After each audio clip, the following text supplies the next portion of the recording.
maka masuklah kamu ke dalam syurga dalam keadaan sejahtera. Itu salah satu jalan menuju syurga, itu memberi salam, memperbanyakkan memberi salam di antara muslim dengan muslim yang lain. Ditambah pula lagi, kalaulah ketika mana kita memberi salam, kita duduk dalam keadaan yang dekat, maka setelah itu kita berjabat tangan. Salam kan? Salam, lafaz tu yang kita beri Assalamualaikum. Berjabat tangan, kita pun tiba bagi salam juga. Cuma dalam bahasa Arab dia bagi musafahah, iaitu saling berjabat tangan.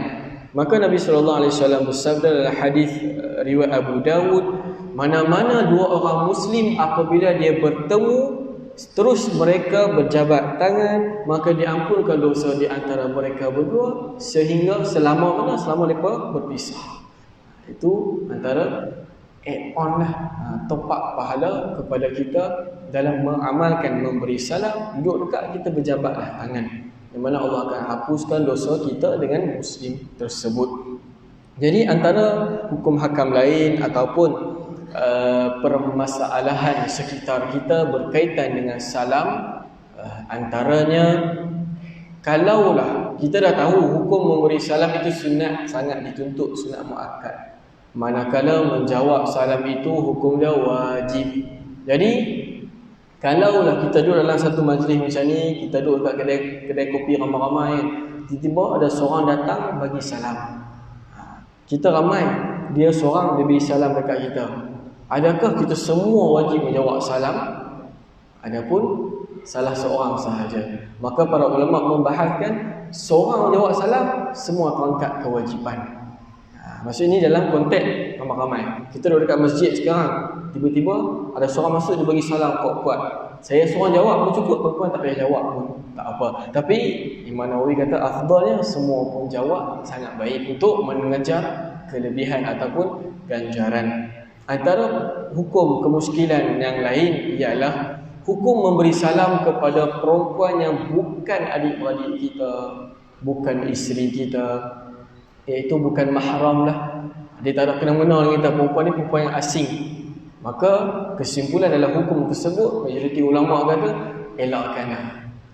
Cuma kalau tidak ada fitnah yang berlaku, contoh kita nak pergi kedai, kita nak beli sesuatu, kita bagi salam, tapi dalam keadaan kedai tu ramai orang, maka itu tidak ada masalah. Yang pentingnya sebab diharamkan, malah makruh mendekati haram, lelaki memberi salam kepada perempuan luar ataupun perempuan memberi salam kepada lelaki yang bukan adik-beradik dia, yang menjadi hukum haram itu pada fitnah tu. Kan kita tahu bagi salam ni kan permulaan mengurat, kan, itu standard. Sebabkan itu kalau seorang muslim, seorang perempuan ataupun lelaki bagi salam kepada bukan mahram dia, tak wajib menjawab. Tak wajib menjawab.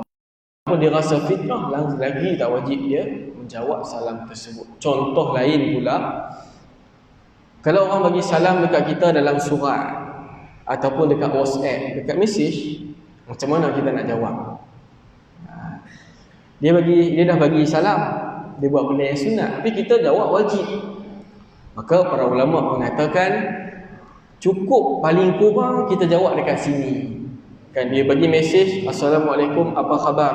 Kita jawab Waalaikumsalam, kita reply kata sihat. Sudah terangkat kewajipan. Tapi ingat tak ayat Quran yang kita sebutkan tadi, bila kamu diberi salam penghormatan maka balaslah sama ataupun lebih. Maka dianjurkan untuk kita tulis juga Waalaikumsalam walaupun kita dah jawab dekat sini. Okey, tiada istilah jawab salam dalam hati. Tiada istilah menjawab salam dalam hati.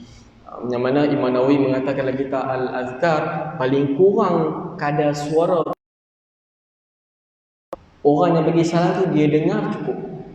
Itu kadar paling kurang. Dia bagi salam, kita duk main handset ke apa kan. Hang tak jawab salam aku pun, aku jawab dalam hati, tak boleh. Tak terangkat kewajipan tersebut. Itu yang ulama bahaskan dalam bab memberi salam dan menjawab salam. Dan antara beberapa keadaan yang mana tidak diwajibkan, malah tidak harus untuk kita memberi salam, malah menjawab salam pun menjadi hukum bukan wajib. Antaranya yang kita tidak wajib menjawab salam, salam ketika dalam solat. Kan? Itu tuan-puan jangan duk main-main jawab lah. Kita bagusnya orang sebelah bagi salam Assalamualaikum warahmatullahi, kita bagus pergi jawab Waalaikumsalam warahmatullahi. Tak boleh. Boleh datangkan batal solat. Itu satu.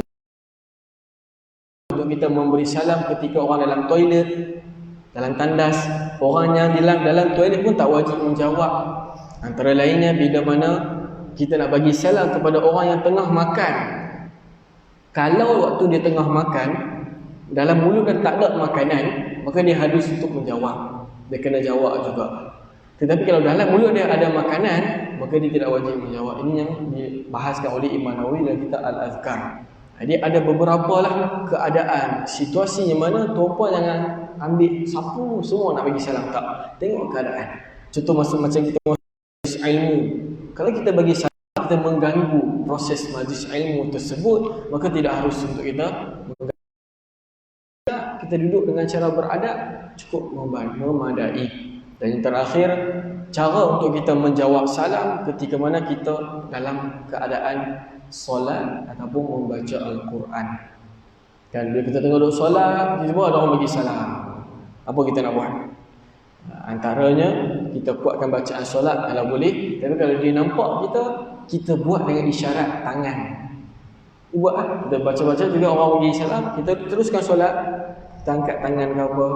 Itu yang mana digambarkan pada zaman Nabi berlaku situasi tersebut. Manakala ketika kita membaca Al-Quran, juga boleh kita dengan mengisyaratkan tangan. Kita duduk zikir, kita duduk baca Quran, teruskan, dia bagi salam, kita angkat.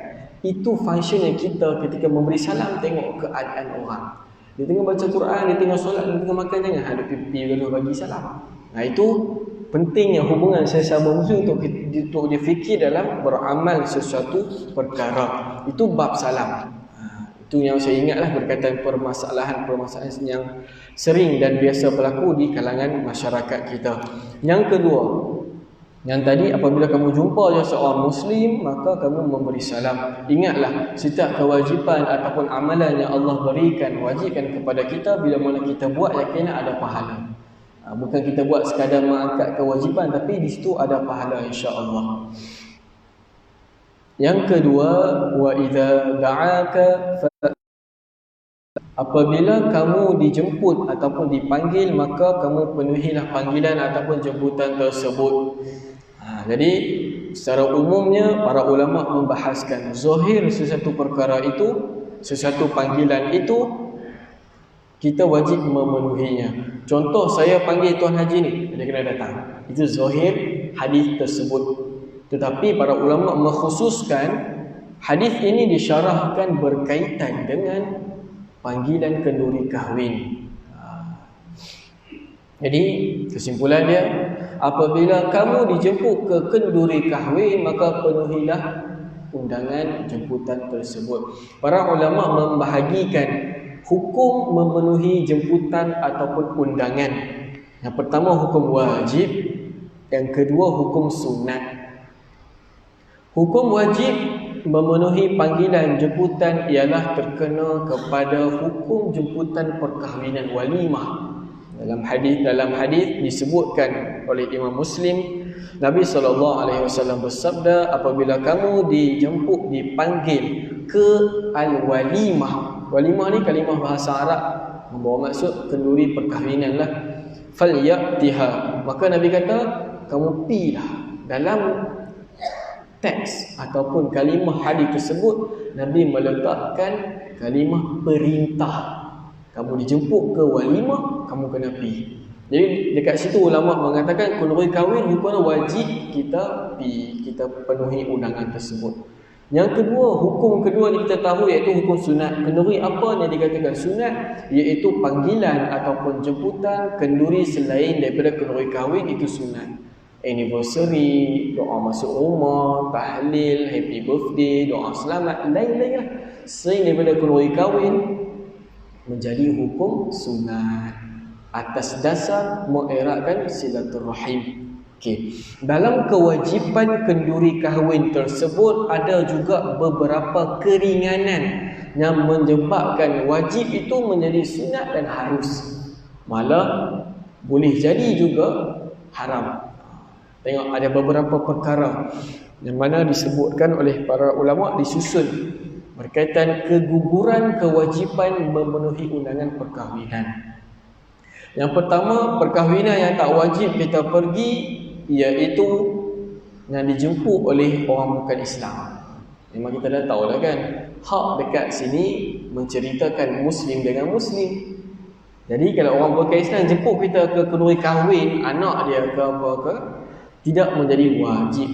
Dia boleh jadi harus ataupun sunat sahaja. Yang keseterusnya, bila mana dalam satu-satu kenduri kahwin tersebut ada kemungkaran, tidak wajib kita pergi kenduri kahwin tersebut. Kita dijemput ke kenduri kahwin, dalam tentatif tulis pukul 9 malam majlis tari menari dengan karaoke. Kita dah nampak. Tapi kalau kita pi juga, yang mana dalam keadaan kita tak buat apa-apa, haram hukumnya. Tengok, tadi asal wajib, tapi dia menjadi hukum haram kalau kita pi juga. Tapi kalau waktu kita pergi, kita yakin aku boleh ubah, aku boleh bagi dakwah, aku boleh ajak mereka ke arah kebaikan, jadi hukum wajib balik. Tapi kalau dia rasa ni aku tak boleh pi ni, aku takut aku punya kopiah pun jatuh simpan dalam poket, tak wajib dia pergi. Kalau dia pergi juga boleh jadi hukum haram. Yang keseterusnya, hukum memenuhi undangan perkahwinan yang asalnya wajib boleh menjadi tidak wajib. Antaranya perjalanan kita nak ke kenduri kahwin tu, pak saudara kita jemput kita pergi kenduri kat London tuan-tuan, takkan kita nak pergi punya jauh, takkan kita sampai nak pinjam duit orang, tidak wajib. Tapi kalau kita pergi sunat ke tidak? Ya, sunat. Tapi jangan sampai maslahah ataupun kita punya keadaan menjadi tidak baik semata-mata nak pergi kenduri kahwin. Macam saya sebutkan, nak berhutang dan sebagainya, tidak. Sebab kewajipan dah tak ada kalau kenduri kahwin yang jauh. Antara lainnya, kalau kita nak pergi ke kenduri kahwin, tengok-tengok dalam Waze, sepanjang jalan, juga kewajipan tergugur.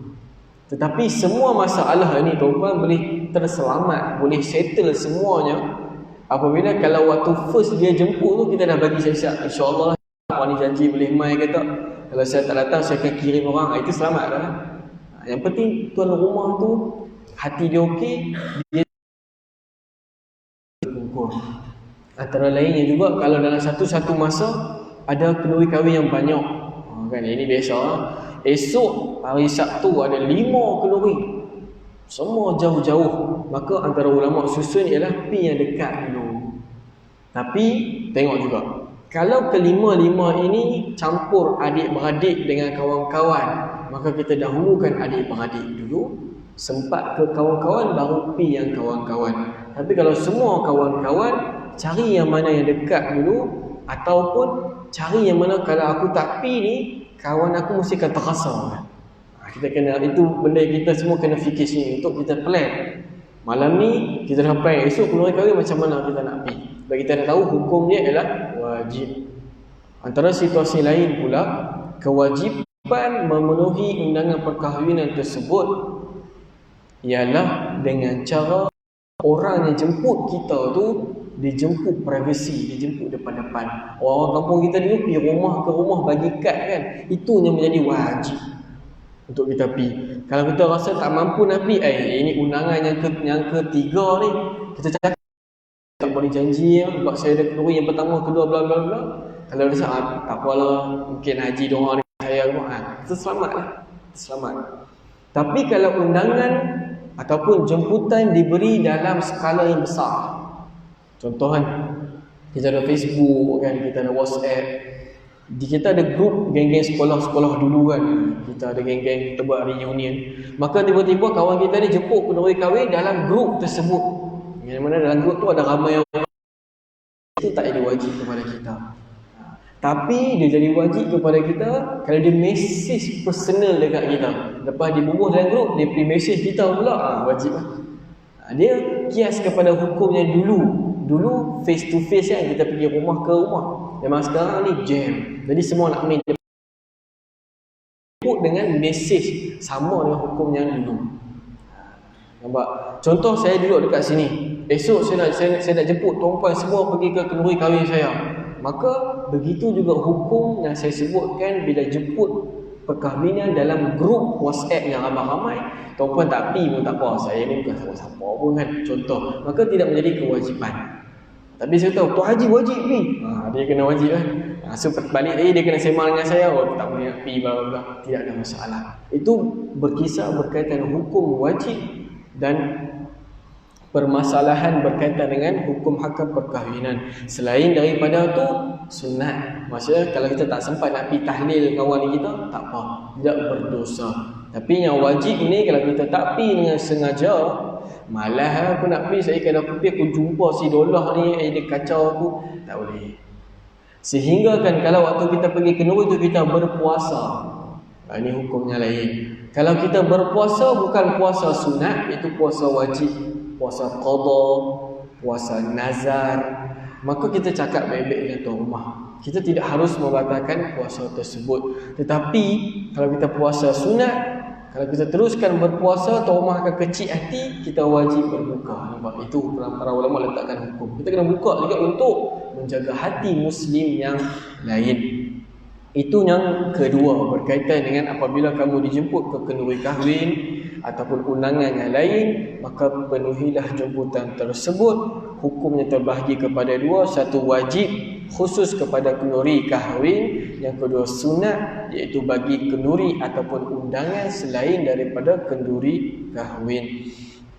Yang ketiga, yang mana Nabi SAW sambung, wa idza stansahaka fansahhu, apabila kamu diminta memberi nasihat, maka kamu bagilah. Sikit ke banyak kena bagi juga. Bila dia tak minta, tak wajib dekat kita untuk bagi, tapi harus untuk kita mengajak, menceritakan, menunjukkan perkara kebaikan. Apa maksud nasihat? Nasihat ini ialah satu kata-kata yang baik. Kalau dah diminta nasihat dekat kita, maka tidak harus boleh menjadi haram kalau kita pergi cakap benda yang buruk pada dia. Seorang datang kepada kita, Pakcik Haji, saya dah rasa hati tak apa nak tenang ni, buat kerja ni tak kena, rezeki duk tersangkut. Maka dia minta nasihat dekat kita. Dia Muslim, dia minta nasihat dekat kita sebab kita orang lama, orang yang banyak pengalaman, orang yang berumur. Maka kita kena bagi. Jaga je lah solat, jaga hubungan dengan mak ayah. Itu maksud nasihat. Ni senang je, hampir kelab ni, hampir jumpa ni, itu bukan nasihat. Itu bukan nasihat yang mana. Apa ganjaran dia? Satu je yang kita bacakan hadis Nabi sallallahu alaihi wasallam. Nabi bersabda, "Man dalla ala khair falahu ajru mithlu fa'ili," rawahu Muslim. Apabila kamu menunjukkan, mengajarkan seseorang itu kepada perkara kebaikan, maka setiap kali dia buat, dia bersebab dengan kita, pahala sampai. Itulah MLM kebajikan kita. Kita cakap sikit je, jaga solat 5 waktu, jaga hubungan dengan mak ayah. Mungkin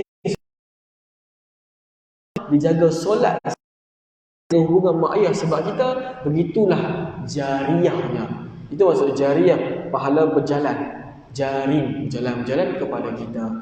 Itu pentingnya kata-kata Allah Ta'ala dalam surah Al-Insan, aku memberi kamu dua jalan, jalan baik, jalan yang tidak baik. Kita nak MLM kebajikan ke ataupun MLM kemaksiatan? Kedua-dua ini ada untung dia, ada rugi dia. Jadi kena ambil yang baik. Kita cakap sikit je, kita bagi nasihat berdasarkan, mungkin kita bukan orang agama, kita tak boleh nak bagi ayat Quran, tak boleh bagi hadis.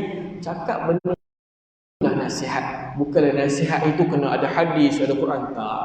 Cakap yang baik itu sudah dikira sebagai memberi nasihat. Tak kisahlah tua atau muda, bila mana orang Muslim minta nasihat kepada kita, bagilah walaupun sedikit. Itu yang ketiga. Yang keempat, apabila kamu bersin ataupun apabila seorang Muslim itu bersin dan dia mengucapkan Alhamdulillah, maka kita wajib, kita kena mendoakan dia. Kita tahu dalam hadis Imam Muslim disebutkan, apabila seorang Muslim itu bersin, dia ucap Alhamdulillah, maka Muslim yang lain yang dengar, dia kena mendoakan dengan Yarhamukallah, ataupun moga Allah merahmati kamu. Setelah itu, orang yang didoakan itu pula kena balas balik doa dekat orang yang doa dekat dia tu. berbelit sikit kan. Itu faham. Dengan kalimah moga Allah bagi hidayah kepada kamu dan elokkan keadaan kamu. Hadis ini bahasa Arab lah kan. Bersin, kita ucap alhamdulillah, maka orang yang dengar Muslim, dia bagi kita yarhamkallah, maksud dia moga Allah merahmati kamu, maka saya kena balas balik. Ini sunnah yang berlaku pada zaman Nabi dan Nabi buat. Saya kena balas balik yahdikallah ataupun yahdikumullah wa yuslihu balakum. Maksud dia moga Allah bagi hidayah kepada kamu dan elokkan keadaan kamu. Itu tata cara dia. Tetapi dalam hadis Imam Muslim disebutkan kalau dia bersin dia tak ucap alhamdulillah, tak payah doa apa kat dia. Tidak ada kewajipan. Tetapi kalau kita fikir aku nak ajar dia, nak bagi didikan kan, kita pun yarhamkallah, dia pun teringat contoh, maka dia ucap alhamdulillah, kita balas balik, tidak ada masalah. Cumanya nak dikatakan kewajipan ni tak ada kalau dia tak ucap alhamdulillah. Ada antara adab yang mana disebutkan berkaitan dengan bersinnya Nabi beritahu dekat kita, iaitu bila mana kamu nak bersin tu, rendahkan bunyi dia, jangan bersin depan orang. Itu adab dia. Apatah lagi di dalam solat. Kita dah tahu kita semua kita nak datang solat berjemaah, letaklah tisu ke kain sapu tangan kat dalam poket. Agar nak bersin tu ambil tutup mulut. Rendahkan bunyi, tak kisah macam mana tuan-puan nak buat. Yang penting Nabi ajarkan adab rendahkan bunyi bersin tersebut. Bukan kita bersin satu flat dengar, kita ucap alhamdulillah satu flat dengar, satu flat bagi yarhamkallah. Tak, itu bukan adab dia. Walaupun di situ ada pahala, tapi itu keadaan dia. Apatah ni dalam solat. Kalau tak ada, kita ambillah baju berdasarkan hadis Nabi. Nabi ambil baju, Nabi tutup mulut ketika Nabi nak bersin. Dan yang makruh juga kita bersin depan orang.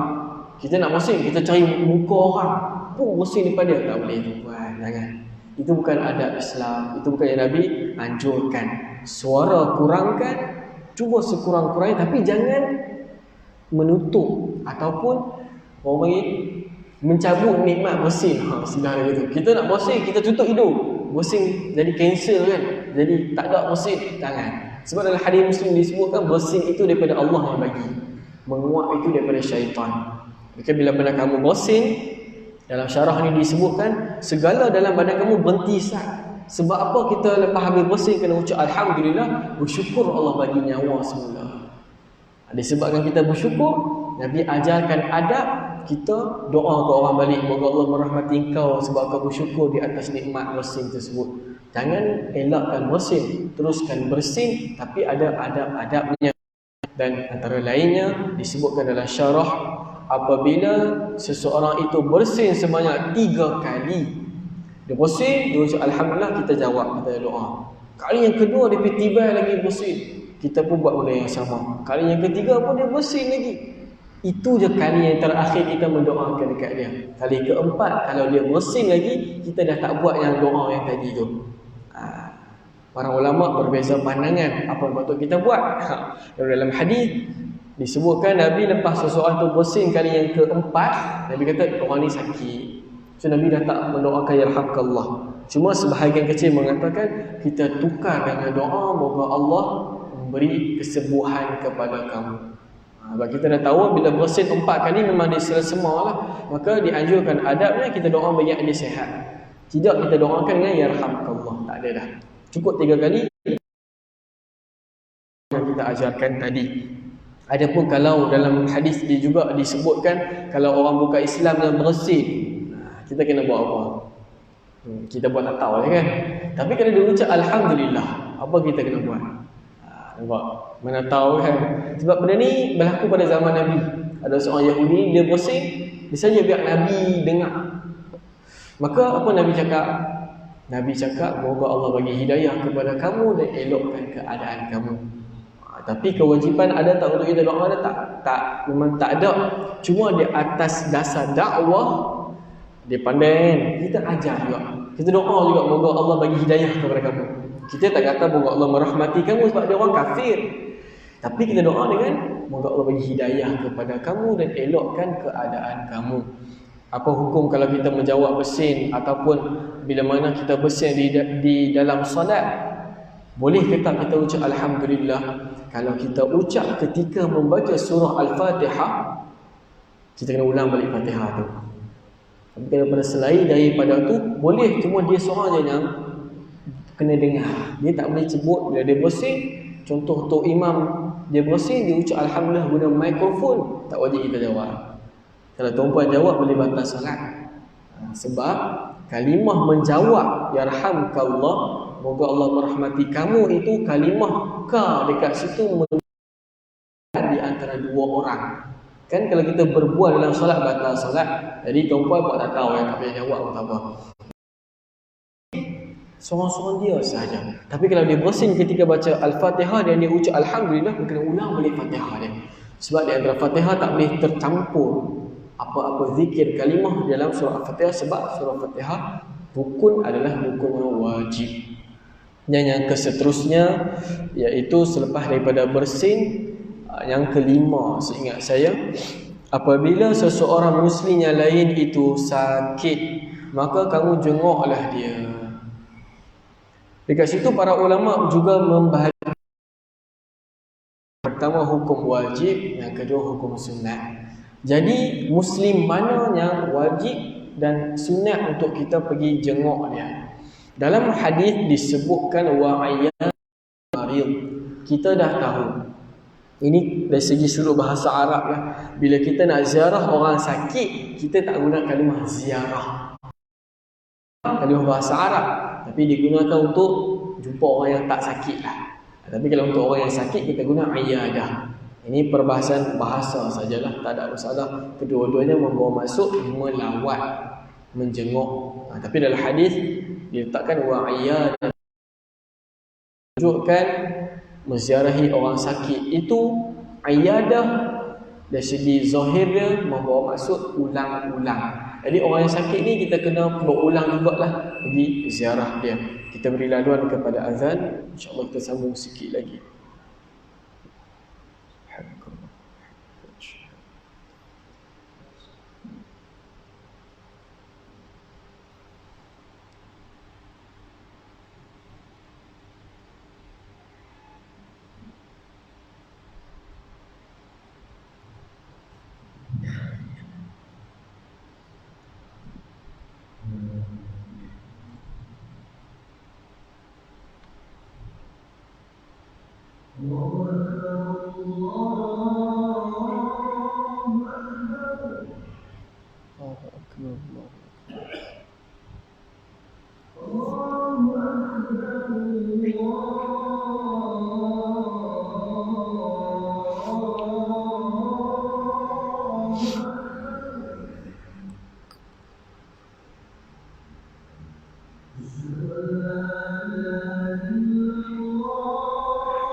Bismillah, alhamdulillah, thumma salatu ala nabi wa alihi maharakat rihu sama rasul ba'ad.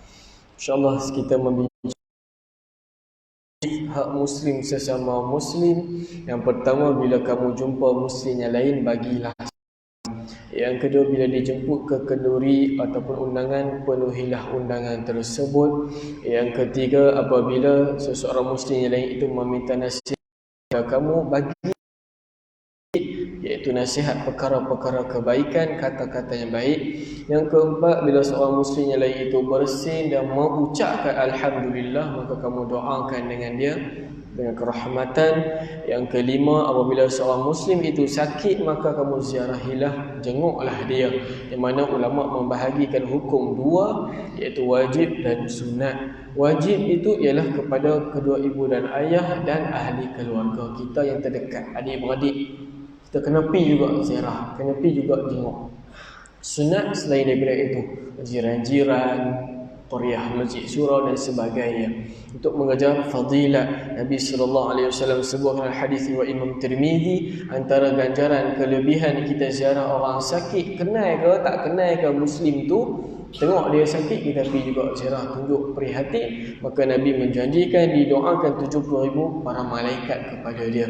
Dia pergi waktu petang, malaikat bagi doa. Kalau pergi waktu pagi, malaikat petang doa dekat dia. Antara lainnya juga diletakkan di syurga buah-buahan, satu taman buah-buahan untuk dia. Antara lainnya dia akan mendapat kedudukan di syurga. Iaitu bila kita ziarah orang sakit ni juga salah satu amalan yang membawa kepada syurga. Di samping didoakan 70,000 para malaikat, hadis ni hadis hasan, yang mana hadis yang boleh kita beriman dan beramal. Itu kelebihan ziarah orang sakit.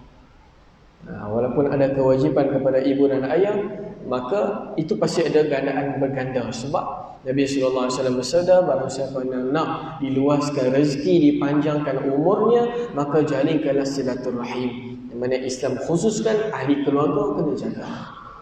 Tapi ada adab-adab dia. Antaranya para ulama susun berkaitan dengan adab menziarahi orang yang sakit. Yang pertama, pilih waktu yang sesuai. Jadi tuan-tuan boleh fikir, cari waktu yang sesuai untuk ziarah orang yang sakit. Jangan kita baru belajar malam ni, pukul 11 malam saat ni pergi ziarah orang sakit. Tak boleh. Jangan, itu bukan waktu yang sesuai. Waktu yang hospital buat tu dah okey dah. Dah sesuai dah. Kita apply dekat rumah orang lah. Tapi waktu sesuai itu bergantung kepada tuan rumah. Kalau kita mesej, aku nak main pukul 11, dia kata okey, aku buat kopi tak apa lah. Itu atas budi bicara tuan rumah. Cuma asasnya waktu yang sesuai Islam letakkan, jangan pergi ziarah orang lepas subuh, lepas zuhur dengan isyak, lepas isyak. Itu atas budi bicara tuan rumah. Yang kedua, jangan lama-lama. Jangan kita pergi ziarah orang sakit, kita bawa tikar, kita bawa nasi lemak macam nak berkelah dekat situ. Itu sembang punya lemak, jangan. Ziarah orang sakit ni kadang-kadang kita bila sakit pun kita nak masa untuk kita rehat. Jadi ziarah ala kadar saja, jangan terlampau lama. Yang ketiga, jangan tengok perkara yang diharamkan. Orang sakit kadang-kadang dia terlepas pandang, dia terlupa aurat dia. Maka kita punya tanggungjawab, jangan tengok repek-repek. Jangan tengok, jangan mata duk melilang sinar dia. Tengok merata, jangan. Tengok ni hang sakit mana, jangan. Jaga mata. Itu adab kita kepada dia. Yang kelima, yang keempat, tunjuk prihatin, tunjuk kesian. Kita macam sedih, kita rasa simpati, tunjuk. Jangan kita pergi bawa belon, kita main mercun, kita seronok, jangan. Itu bukan adab yang Islam letakkan. Tunjuk rasa kesian. Dan yang kelima, mendoakan kebaikan kepada orang yang sakit. Nabi bersabda dalam hadis Imam Muslim, apabila kamu datang kepada orang yang sakit ataupun orang yang meninggal dunia, maka cakaplah yang baik-baik sahaja, kerana fa innal malaikata yu'minuna ala ma taqulun. Kerana para malaikat itu nak amin amin amin saja. Sebab tu antara baca kalimah sunnah yang kita boleh gunakan ketika ziarah orang sakit, insya-Allah tak ada apa-apa, nanti bersih lah, nanti Allah bagi sembuh lah, nanti Allah bagi tinggi darjat lah. Itu benda yang baik-baik. Yang mana malaikat amin. Ni bagus. Ini orang yang bagus, dia cakap baik-baik, malaikat amin amin. Mungkin dengan asbab itu orang ni boleh sihat. Walaupun kita dah tahu doktor kata 2 hari lagi dia akan meninggal, tetap itu Islam ajar. Cakap yang baik-baik. Doa yang baik-baik kepada orang yang sakit. Dan yang terakhir iaitu hak muslim kepada muslim yang lain. Apabila seorang muslim yang lain itu meninggal dunia, maka ikutilah jenazah dia, ikutlah ke tempat perkuburan. Itu hak dia. Yang mana kalau kita tengok kelebihan bila mana kita mengikuti satu jenazah ke perkuburan, ganjarannya sebesar 1 qirat. Nabi SAW bersabda, bila mana seorang muslim itu meninggal dunia, kita solat dekat orang tersebut, dekat jenazah tersebut, maka bagi kita pahala 1 qirat. Tapi setelah itu kalau kita ikut dia ke perkuburan, tengok dia disemadikan, tengok dia dikebumikan, maka bagi dia tambah lagi 1 qirat. Para sahabat tanya, qirat tu apa ya Rasulullah? Sahabat yang orang Arab pun tak tahu maksud qirat, kata kita orang Melayu kan. Jadi Nabi bagi maksud dia apa? 1 qirat itu pahalanya sebesar gunung Uhud. Kita pergi umrah, kita pergi haji, wajib kita akan ziarah gunung Uhud. Tengok betapa besarnya gunung Uhud tersebut. Itulah pahala bagi orang yang solat jenazah dan ikut jenazah ke perkuburan. Kalau kita tengok di Masjid Nabawi, di Masjidil Haram, mungkin kita tak nampak. Habis solat semua orang balik kan. Sebab perkuburan Ma'ala tu jauh, lebih kurang 2 km. Nak bawa jenazah pun dia orang tak bawa macam mana ke di Masjid Nabawi. Dia orang akan naik dia punya kereta jenazah dia. Tapi kalau kita tengok di Masjid Nabawi, habis solat berpusu-pusu semua orang bawa jenazah, tak bawa dipikuk belakang masuk ke Baqi'. Masuk ke perkuburan Baqi'. Perkuburan Baqi' kan macam bukit sikit kan. Kalau kita masuk di pintu utama, kita akan nampak ramai orang-orang mengikuti jenazah. Padahal kita kenal ke tak? Tak kenal. Itulah hak muslim kepada muslim. Di samping memenuhi hak kita kepada dia, Allah janjikan ganjaran sebesar gunung Uhud. Kalau kita masuk ke perkuburan Baqi', kita toleh ke kiri, kita nampak Uhud. Uhud boleh nampak dekat Masjid Nabawi. Itulah besar dia. Panjangnya dikatakan hampir 7 km. Panjang, tinggi dia hampir 500 meter. Itu pahala bagi orang yang solat jenazah dan ikut jenazah ke perkuburan. Tengok saja. Agak kita tak mau duduk, tengok orang tu baca talqin, kita nak balik, silakan. Cukup dekat situ pahala tambah 1 qirat. Nampak? Itu yang kita nak kejar. Solat jenazah, lelaki tak ada masalah. Kita gerak solat jenazah. Cuma kadang-kadang sebahagian muslimat dia kurang mahir, kurang tahu cara solat jenazah. Dan anak-anak kita mungkin tidak tahu. Ajar mereka. Kong-kong bila mereka buat, kita dapat pahala. Solat jenazah senang, kita niat saja pun solat jenazah, 4 takbir ke atas mayat jenazah tersebut kerana Allah Ta'ala. Itu basic niat. Takbir pertama, baca Al-Fatihah. Habis Fatihah, angkat takbir kedua, selawat ke atas Nabi seperti mana kita baca tahiyat akhir. Kan, kama sallaita ala Ibrahim fil alamin innaka Hamidum Majid, itu lafaz dia. Habis kita takbir yang ketiga, kita buat apa?